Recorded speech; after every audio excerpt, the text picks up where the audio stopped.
Please note that Matan's crowdfunding campaign began on May 25th and will be continuing throughout this week. We'd really appreciate any support that you can show for Matan and all of its Beit Midrash programs. Check out our website for the ability to donate and support Matan to continue in all these wonderful endeavors.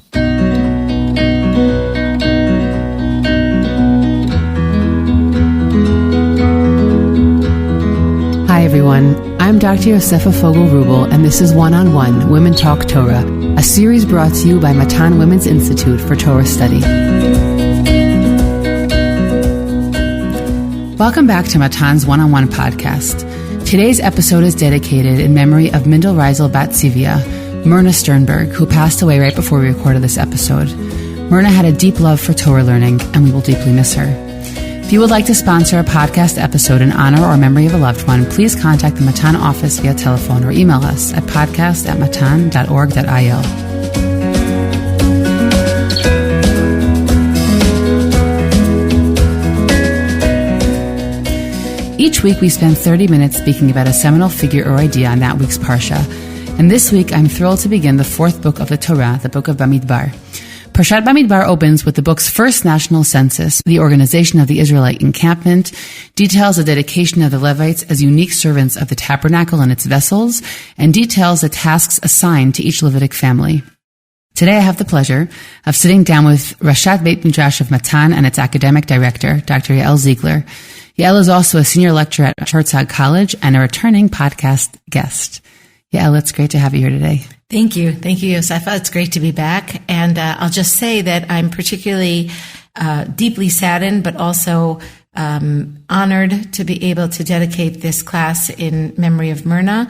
And we will miss her a tremendous amount. She had a real presence in the classroom. So we're thinking about her this morning. Yael, so let's go deep into the Parsha. Where are we beginning today? So I guess one of the things that I immediately think about when I think about Parshat Bamidbar is that it doesn't have a lot of narrative, and it's, it seems to be one of the drier parshiot in the Torah. And I think, sometimes when we look at some of these parshiot, we immediately search for the narrative element in it, because that's the part that is more, intriguing. It's more exciting. It seems to have more depth. One of the things that I like to talk about, though, is how to make some of these parshiot that seems to consist of lists or, certain organizational principles, how to make them meaningful. Yeah. I think that many of us had the experience growing up that when we would approach these shirim, well, certainly in the younger grades, when we would come to these parshiot or to these chapters, the teacher might say a few words about it and then skip, right? Skip to the more interesting parts. One of the things that I was very gratified to encounter when I arrived at Herzog College was, and not as a student, but really as a teacher, was to watch my colleagues address these parshiot and try to make sense of them. So maybe I'll just mention an example, not from Parshat Bamidbar, and then we'll dive into our Parsha.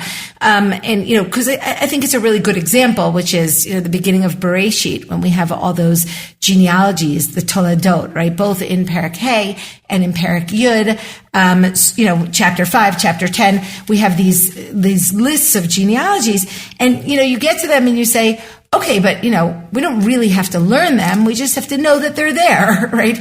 And, maybe you want to read through it kind of rapidly just to give a sense of, what the names are. But they seem to be rather repetitive and, and consist of material that doesn't seem to have so much depth. One of the things that I began to see while encountering some of my colleagues at Herzog is that you don't skip prakim. There's this idea in the genealogy in Perek Hey, which is it's not some kind of new idea, right? Rashar Hirsch talks about it, and Rav David Tzvi Hoffman talks about it, and that is that when you look at the genealogy in Perek Hey, it actually mirrors the stories in Perek Daled. And you immediately pay attention to it when you note that the same kind of ending of Perek Daled, which tells us the genealogy of Cain, but it tells it in story form, reappears in this kind of dry genealogy in Perek Hey. So that, in both genealogies, we have someone named Chanoch. And in one genealogy, we have Irad, and the other we have Yarad. In one genealogy, we have Mechuyael, and in the other we have Mehalalel.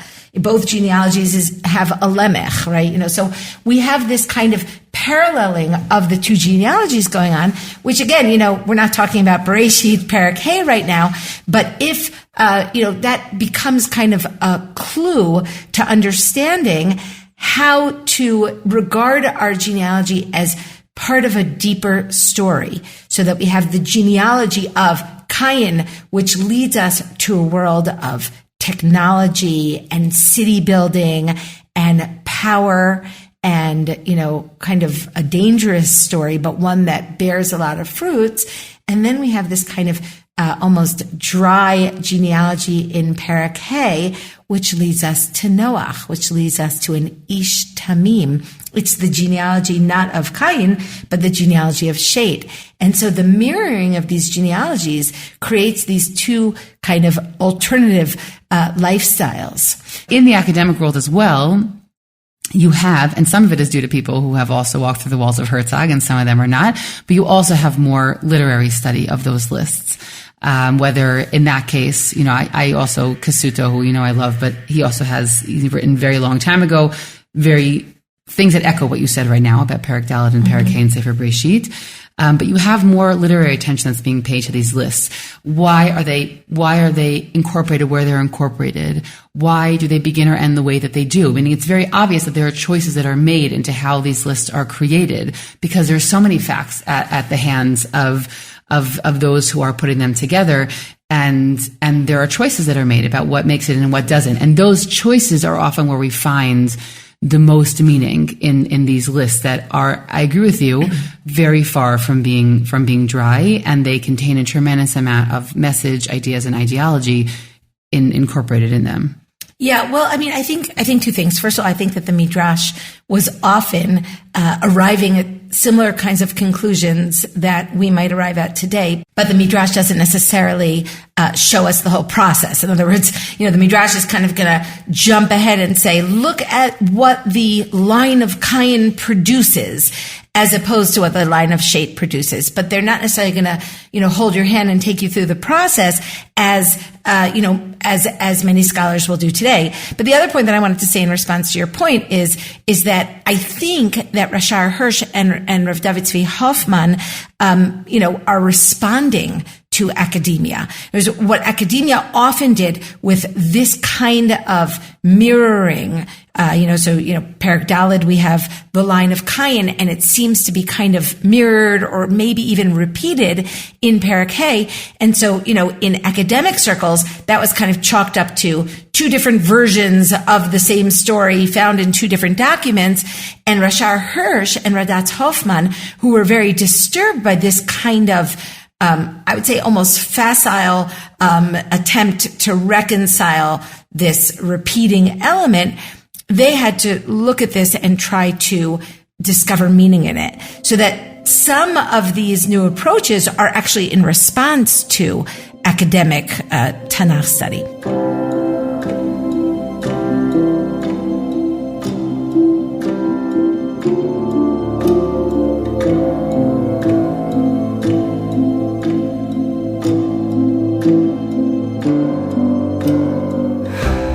Anyway, let's turn our attention maybe to Sefer Bamidbar and see if we can come up with some deeper understanding of some of the technicalities that appear in this parsha.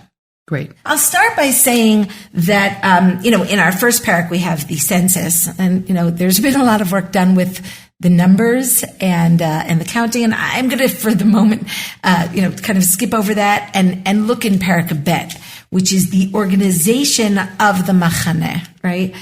The organization of the machaneh into the 4 different digalim, right? The 4 different groups. And again, it seems very technical.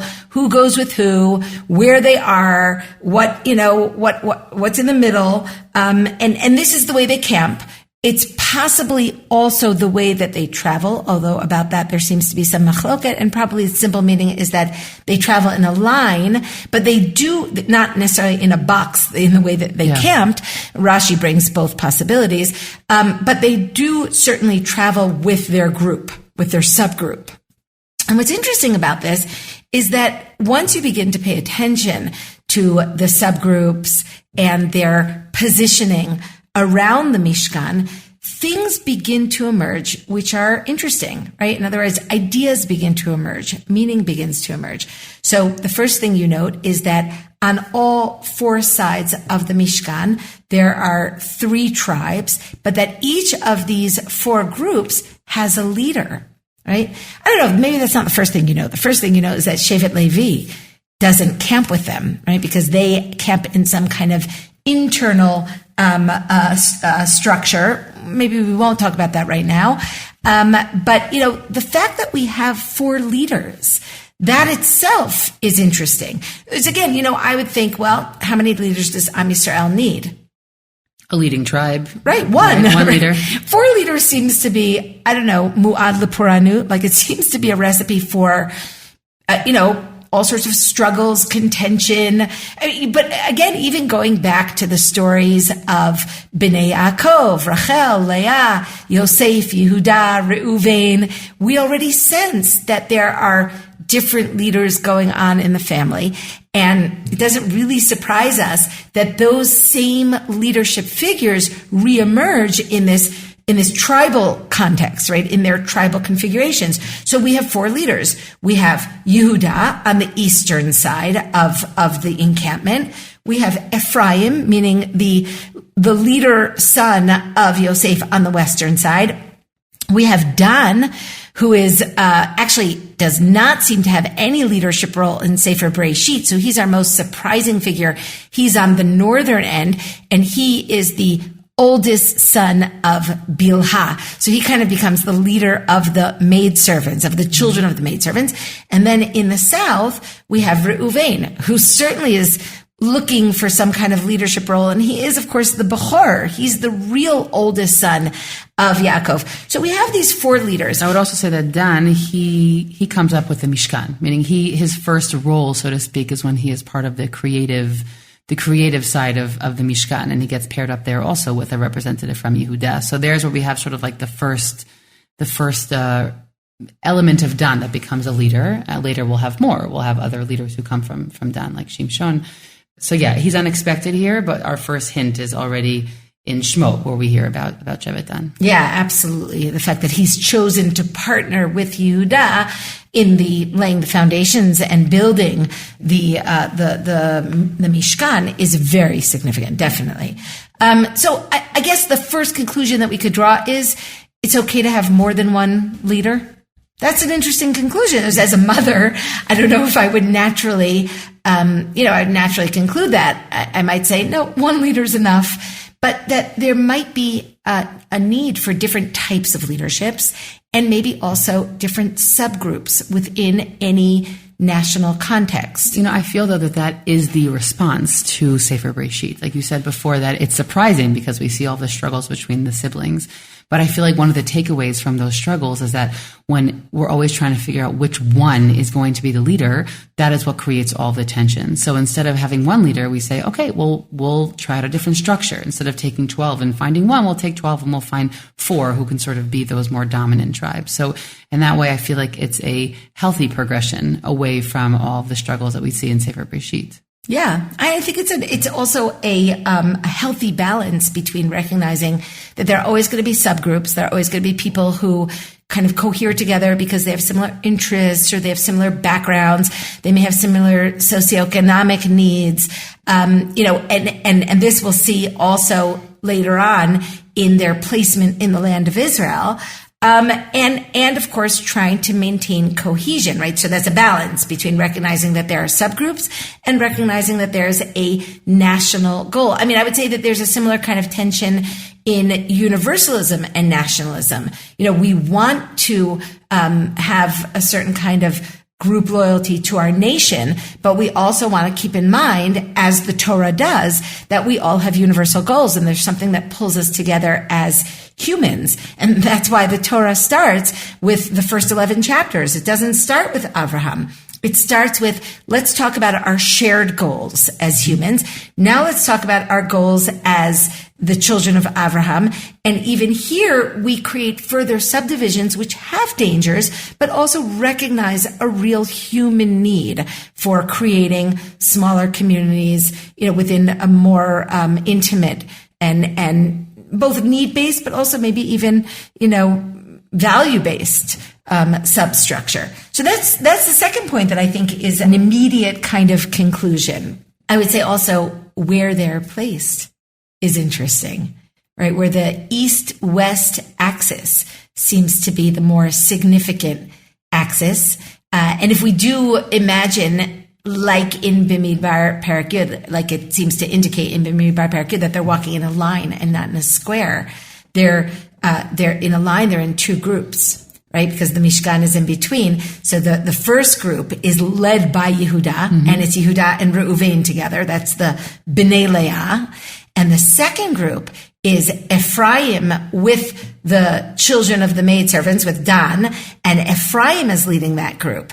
So we have these two kind of groups. One is the children of Leah, led by Yehuda, right. And the other is Yosef and the maidservants, who were together in Bereshit Lamed Zayin, right? The point being that this is utterly echoing what we already saw in Sefer Bereshit. We have also these two leading elements, which we've divided into four for the sake of sort of evening out all the kochot when we're actually encamped. But when we're walking in movement, we're really flanked by Yehuda and Ephraim, who are Yehuda and Yosef, who are the leading tribes to begin with. Yeah. And if you look at these groups, what you see something interesting. What are the subgroups? So on the eastern side, we have Yehuda, who seems to be leading kind of the core group of Bnei Leah, of the children of Leah. The western side is certainly the children of Rachel. The northern side consists of the children of the maidservants. So what's the southern side? So here we have Reuven, Shimon, and Gad. Yeah, so we have Reuven, what Shimon, is that? and Gad. Because that's a mix of mothers. Yeah, so here I kind of turn to, I don't even know who to give credit for this idea, but it's certainly some of my colleagues at Herzog College, like, David Nativ. He's the one I actually heard it from. I don't know who to give proper credit to, but he describes this group as, and this is a really interesting category, as the group of people who were pushed aside from their leadership position. Right? Reuven, who's the Bechor, does not get the Bechorah. The next one in line for the Bechorah that's Shimon, does not get the Bechorah. Levi gets religious leadership. He's the next in line. And then the fourth in line is the one who actually gets the real leadership, Yehuda, right? Who becomes, of course, the tribe of kingship, Lo Yasor Shevet Mi Yehuda, right? The staff should never depart from the tribe of Yehuda. And the third one with Reuven and Shimon is Gad. And Gad is right, we have two maidservants. We have Bilhah and Zilpah. They each have a Bechor. Yeah. Bilhah, her Bechor is Dan, and he gets the leadership over the maidservants.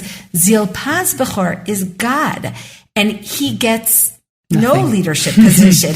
And so I think that this is wonderful. I think that the Torah is recognizing that there is a group here that needs kind of maybe special attention, its own kind of leadership existence. Well, they have a camaraderie surrounding what they didn't receive. So I'm sure that they created other identities that were more positive than that, but absolutely. It's their joint destiny. Well, I think also when we turn this whole configuration into its mirror image in the land of Israel, we begin to see the real meaning here. And I'll just say something about the Bnei Hanidachim, this like group of the rejects. Rejected Bechorot, which is a very difficult category, but I think it becomes more, it becomes sharper and maybe more meaningful when we see what happens to them in the land of Israel.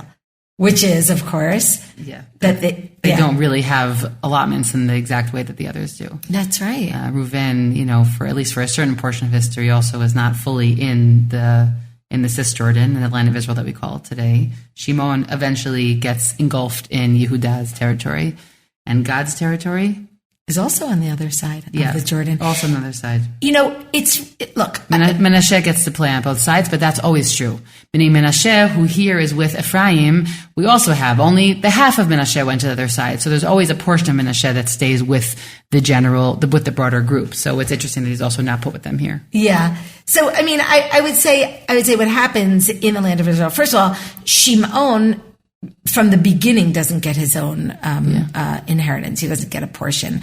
And that seems to be because of the story with Pinchas. Well, even before that, when Yaakov says to Shimon and Levi, Achalkem b'Yaakov afitzem b'Yisrael, I'll scatter them. You don't get your own portion because we're a little nervous of what happens when Shimon is a cohesive unit without kind of a buffer or someone there to ensure that Shimon's passions don't overtake him. Levi's get sublimated into not having a portion, but it's because they are now servants of the temple, and therefore they don't need a portion in that kind of way. Whereas Shimon, it sort of manifests itself tragically in the fact that they really never get the portion at all. Yeah, I would even say that the part with Levi, I would say it a little bit more strongly. I would say Levi's passion is utilized for service of God in the story of the Egel. And so we turn the scattering of the tribe from a curse into a blessing, right? So that Levi becomes the great teachers of Israel, and they're scattered all over the land in their 48 cities so that they can teach, so they can spread their great love.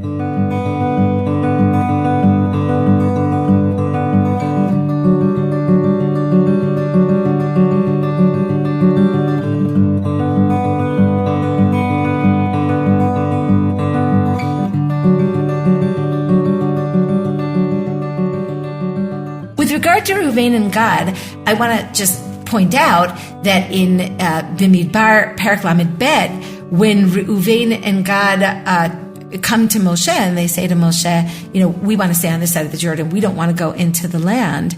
And Moshe is absolutely outraged there. So I think maybe the angriest I see Moshe. Moshe calls them tarbut anashim chataim, which is really strong language, a culture of sinful men.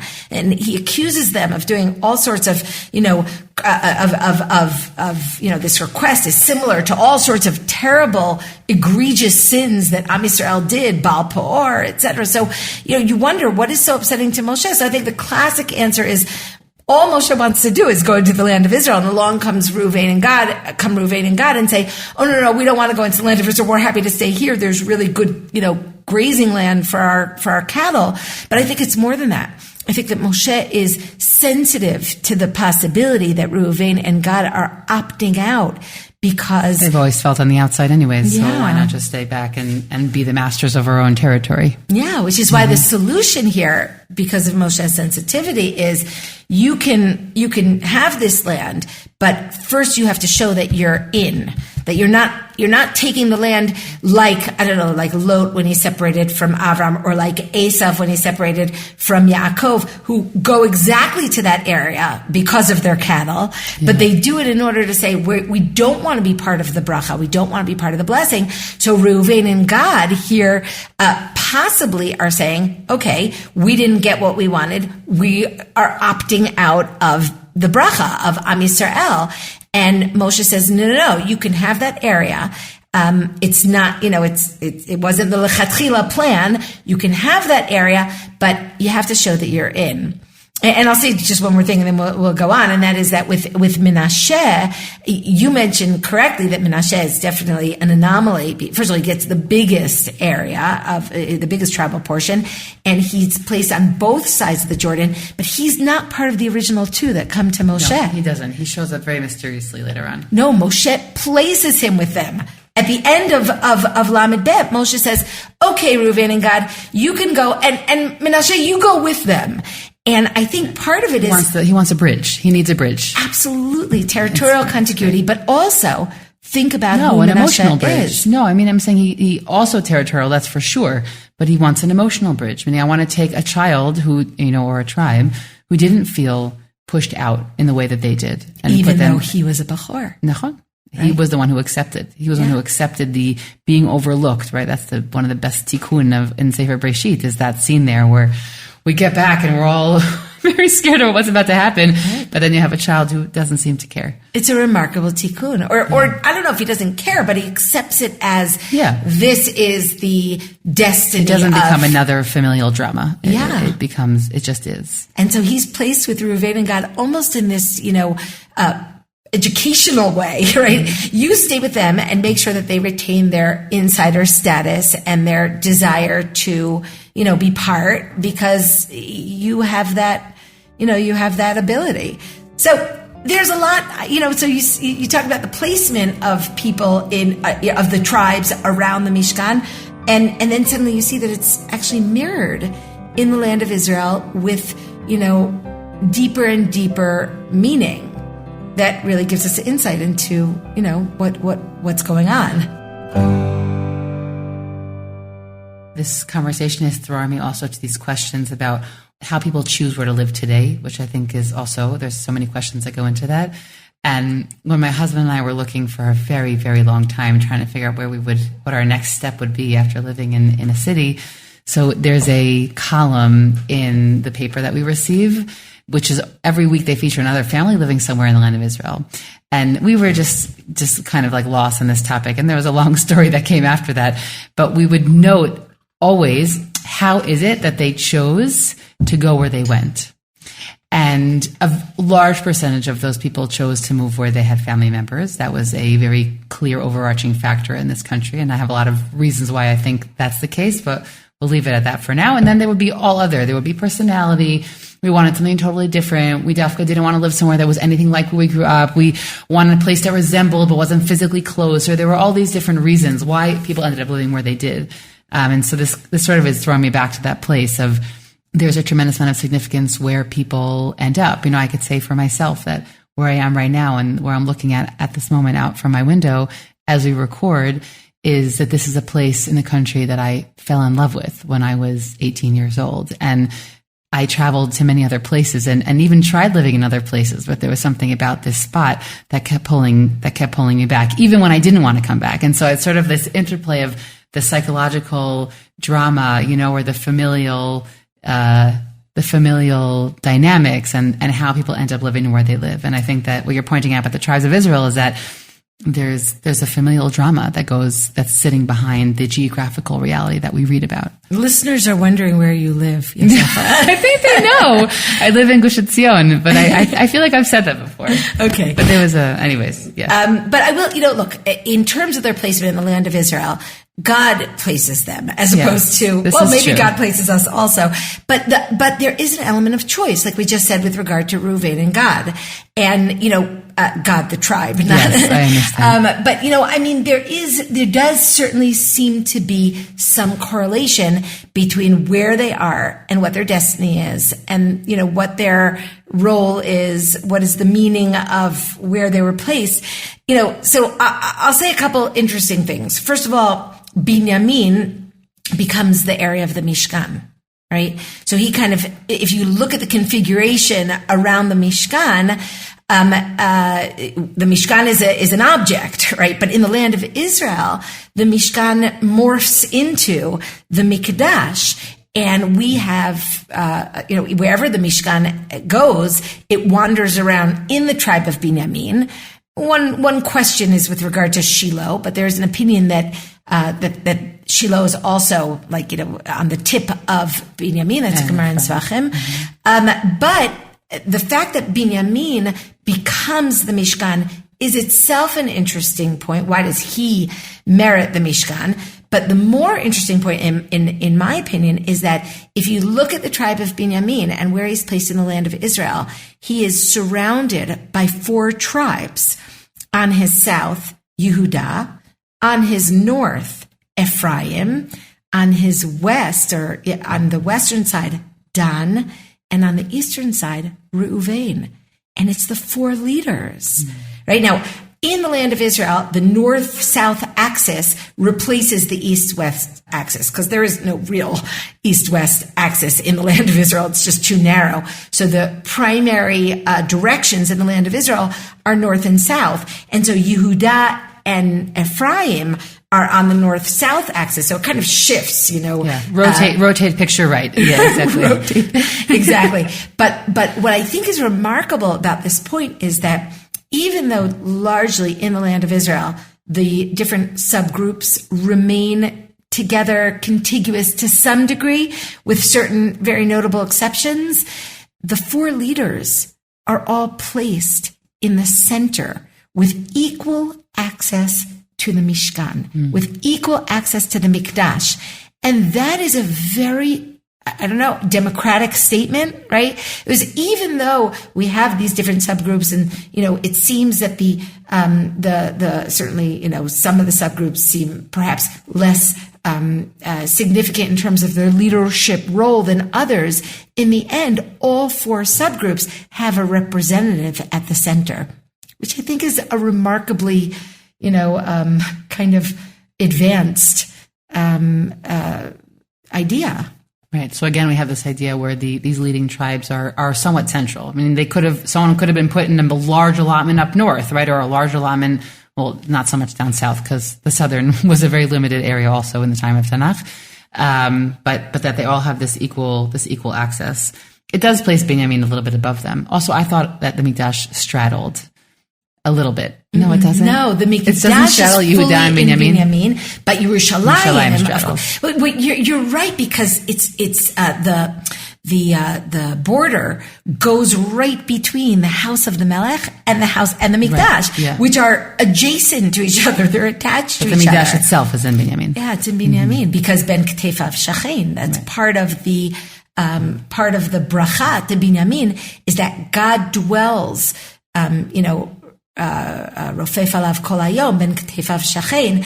God dwells within the area of Binyamin, and there's a lot of midrashic discussion as to why Binyamin merits this. If I could just say from a familial point that Binyamin is the youngest, okay, and there's something about being the youngest that.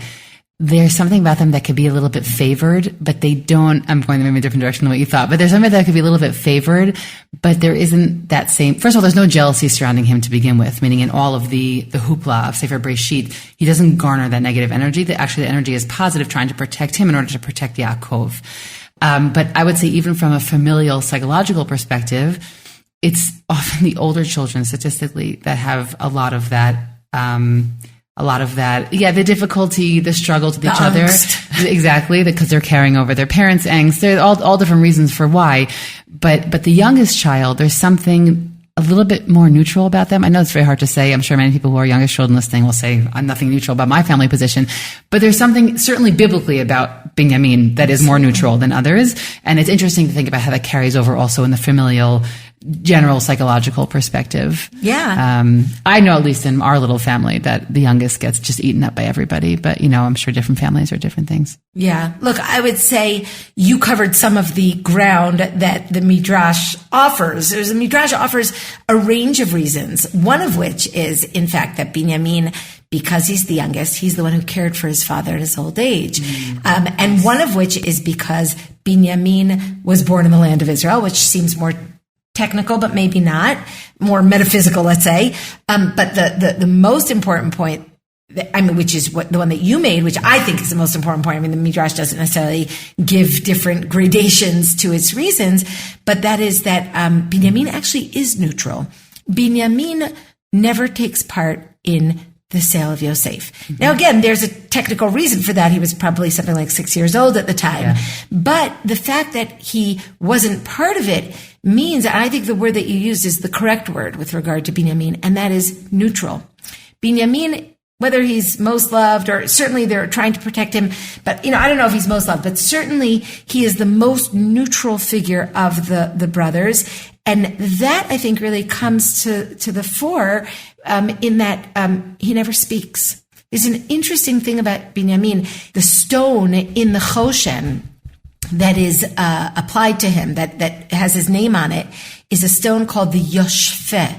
And the Midrash says, Yesh Peh LeBinyamin. Because you might think that he doesn't have a mouth because he doesn't speak. But you should understand, I think what the Midrash is saying to us is, you should understand that Binyamin doesn't speak not because he doesn't have words, but because he chooses not to speak. Because what would have happened if Binyamin had spoken during the story of Yehuda and Yosef? He would have taken sides. He would have had to choose Right. between his full brother and the one who has basically protected him and raised him. And by choosing not to speak, he becomes the emblem of neutrality. And that's the Mikdash, right? The Mikdash is in Binyamin because it's the place that all of Am Yisrael come to meet. And so they meet on neutral ground. And the Mikdash in this way, I think, really becomes a place of unity. And Binyamin is the bearer of unity of the brothers in Bereshit. And of course, that's not true everywhere in Tanakh. Binyamin very much disappoints us in the story of Pilagish Begiv'ah. So, we have to be aware that not all the tribes live up to what their role is, what their destiny is. There's really a lot to say about the way that the tribes and their configuration around the Mishkan and also in the land, what it says about them and their role and what we can learn from them. But, I think we've gotten a little bit, some tidbits, some food for thought. And it's been great talking to you about this, Yosefa. Always. Thanks for being here, Yael. I hope you've enjoyed this conversation as much as I did. I'm Dr. Yosefa Fogel-Rubel, and this is One-on-One Women Talk Torah, a series brought to you by Matan Women's Institute for Torah Study. Please do One-on-One and Women's Torah Learning a small favor by sharing this podcast with family and friends so that we can reach new listeners. You can stream and download these episodes on Spotify, iTunes, Google Podcasts, SoundCloud, and Matan's website. Don't forget to leave us a 5-star review in the comments. Please send us any feedback at podcast@matan.org.il. That's podcast@matan.org.il. Thanks for listening, everyone.